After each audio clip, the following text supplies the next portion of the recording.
Αεροσυνοδέ. Πες μου μια, Ονίθ. Τι είναι τα e-sports? Πολύ καλή ερώτηση. Τα e-sports, ή αλλιώς ηλεκτρονικά αθλήματα, είναι μια μορφή αθλητικού ανταγωνισμού που χρησιμοποιεί βιντεοπαιχνίδια. Δηλαδή είναι οργανωμένοι διαγωνισμοί παιχνιδιών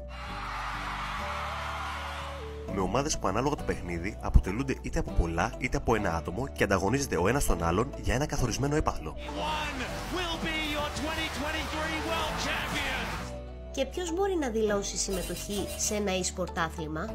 Οποιοςδήποτε είναι κατακαλός για να μπει σε κάποια ομάδα μπορεί να διαγωνιστεί σε τοπικά, πανελλήνια, πανευρωπαϊκά ή ακόμα και παγκόσμια πρωταθλήματα. Μα πώς μπορεί να γίνει κάποιος καλός? Όπως σε όλα τα αθλήματα, έτσι και στα e-sports, χρειάζεται πρόγραμμα συστηματικών προπονήσεων καθώς και σωστή καθοδήγηση από εξειδικευμένο προπονητή. Υπάρχουν δηλαδή και επαγγελματίες παίκτες? Φυσικά, μάλιστα ανάλογα το επίπεδο που διαγωνίζονται, οι μισοί τους μπορεί να φτάσουν πολύ υψηλά. Ήμουν η Μιάουνιθ. Ήμουν αεροσυνοδός Και αυτό ήταν το Greek Gaming Academy.